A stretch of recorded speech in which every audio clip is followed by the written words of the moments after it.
पैसों वाले से पैसा खा के जी और 4-4 गड्डी वाले को IRDP देते हैं, जिनके पक्के 4-4 मकान किराए पर लगे हैं। इस बारे में मैं कहना चाहूँगा IRDP के बारे में, जैसा कि सभी जानते हैं कि IRDP जो है एक प्रधान या वार्ड सदस्य नहीं दे सकते हैं। इसका चयन जो है ग्राम सभा द्वारा किया जाता है।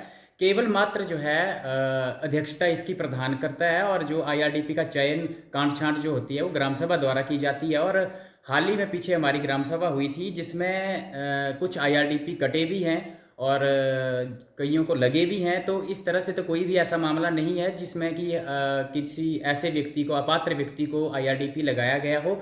फिर भी अगर किसी को लगाया गया हो तो वो एप्लीकेशन पंचायत में दे सकते हैं, और अग्रिम जो हमारी ग्राम सभा होगी उसमें हम ग्राम सभा के मुख्य पटल पर जो है वो बात रखेंगे, और ग्राम सभा तय करेगी कि किसको IRDP लगेगा और किसको नहीं लगेगा, और पैरामीटर के हिसाब से जो डिजर्व करता व्यक्ति होगा उसको IRDP दिया जाएगा। जी। और उनका एक और आरोप है आप पे कि आप जो हैं बंद कमरों में IRDP जो है किसी और को दे देते हैं, तो क्या ये सत्य है?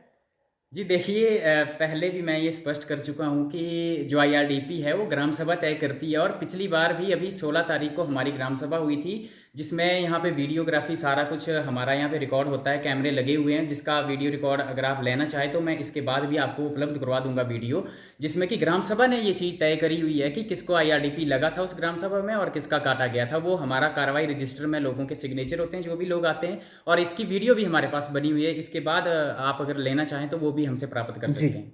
और टैंक बनाते हैं वो टूट जाते हैं जी, लगाते ही टूट जाते हैं जी। तो बोलते हैं ये मजदूरों की गलती है। मजदूरों की गलती कैसे होनी है जी? मजदूरों की कहाँ गलती होनी है? माल ही नहीं देते हैं, ये माल चोर लेते हैं, तो माल नहीं देते हैं जी, और वो टैंक टूट जाते हैं फिर जी।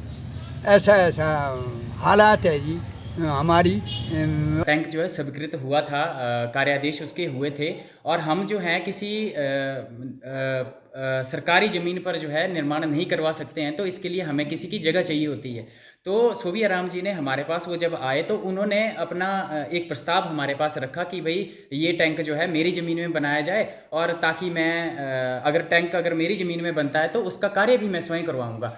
तो वो व्यक्ति जो है, उन व्यक्तियों ने ये किया कि हमें जो है एक एफिडेविट भी दे दिया। हमने कहा कि भाई आपको एफिडेविट देना पड़ेगा, उन्होंने एफिडेविट भी दिया, और अपनी निजी भूमि में उन्होंने उस कार्य को करवाना आरंभ किया, और कार्य भी उन्होंने स्वयं करवाया। और जिसने आप लोगों पे आरोप लगाया है, जो RTI कार्यकर्ता है, उसी ने टैंक वो अपनी जमीन में बनाया और वही बना रहा था क्या? जी जी जी जी, उसके हमारे पास मस्टॉल इशू रजिस्टर है, जिसके ऊपर उसके सिग्नेचर भी हैं, और जो वहाँ पे लेबर लगी हुई थी वो लेबर भी गवाह है कि वो जो टैंक है वो सोबिया राम जी ही बना रहे थे, और जो सामग्री है वो पंचायत के द्वारा जिन वेंडरों के द्वारा उनके तक पहुँचाई गई है, वो वेंडर भी गवाह हैं कि उन्होंने उसको सामान पूरा दे दिया था। जी। आपको वहाँ पर जी पंचायत वालों ने 400 कम से कम 400 बूटा जी पेड़ देवदार का ध्वस्त किया है। पंचायत वालों ने अवैध रोड ली है जी, कासनी से बंजेड़ू तक। वो मैंने लिख के दिया जी कंसर्वेटर को, जबकि कंसर्वेटर ने कोई उसका जवाब नहीं दिया जी।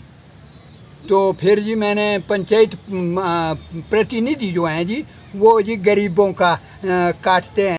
देखिए जी, 400 एक बहुत बड़ा एक डिजिट बन जाता है, तो मेरे हिसाब से अगर 400 पेड़ कटे हैं तो उसका कुछ ना कुछ प्रूफ भी होगा, और इतने सारे पेड़ अगर कटे हैं तो एक दिन में नहीं कटे होंगे, और अगर कटे हैं तो उसका कुछ ना कुछ एविडेंस होना चाहिए, और जो प्रशासन है, जो फॉरेस्ट है, उसको उस बारे में संज्ञान लेना चाहिए कि वो 400 पेड़ हैं थे तो कहाँ पे थे, उसके कुछ गवाह, कुछ प्रूफ उनके पास होने चाहिए।